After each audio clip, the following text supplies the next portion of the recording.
From Juliet, the boys, the entire government, and me, have a Merry Christmas and all the very best. And the government stands side by side in support of and behind the private sector to drive growth. you're watching Jamaica House Weekly. I'm Carrie-Ann Smith. In his Christmas Day message, Prime Minister Andrew Holness called on Jamaicans to show the true spirit and values shared by the country, urging them to reach out to the poor, the sick, the disabled, the forgotten and marginalized. He also thanked citizens for their support of government as it worked to build a better Jamaica. I'm honored to serve you as your Prime Minister. We have engaged in real partnerships. We have had some real successes on some key issues. We have achieved much together in 2017, but we have much more to do in 2018. Earlier in the week, Mr. Holness revealed that Cabinet had approved a pilot project to retrofit 5 Jamaica Urban Transit Company JUTC buses to use liquefied natural gas LNG. Cabinet approval came on December 18, and the pilot will begin in the first quarter of next year.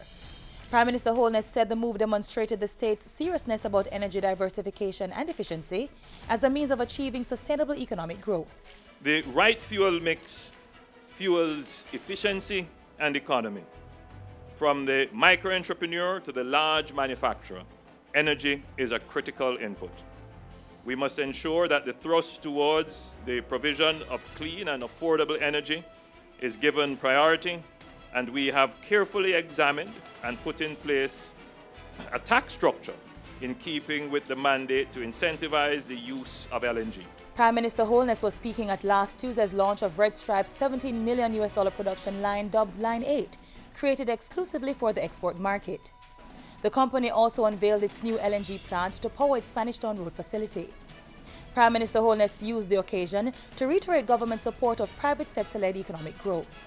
We are here to support, to create the facilitating, enabling and seamless environment so that you can engage in projects that will repatriate your production capacity, substitute for local raw material, and make long-term investments in renewing your capital equipment so you can take a risk on the future.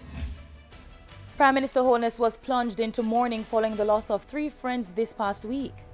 On Monday, he expressed a deep sense of shock, loss and regret at the passing of Jamaica Information Service Deputy CEO and Chief State Liaison Ian Boyne. A condolence book was opened at the executive lobby of the Office of the Prime Minister on Friday in Boyne's honor. On Friday, Mr. Holness paid tribute to former Minister of State and Deputy Leader of the Jamaica Labour Party, Enid Bennett. He described Bennett as an exemplary political representative who distinguished herself in service to the nation. And earlier today, Mr. Holness expressed deep regret at the passing of Councillor for the Maypen North Division, Melvin Jones. The Prime Minister remembered Jones, who passed away on Sunday, as a true champion of the people who committed his life and time to their upliftment. And that's how we close out Jamaica House Weekly. Be sure to join us next time for more of the news coming out of the Office of the Prime Minister.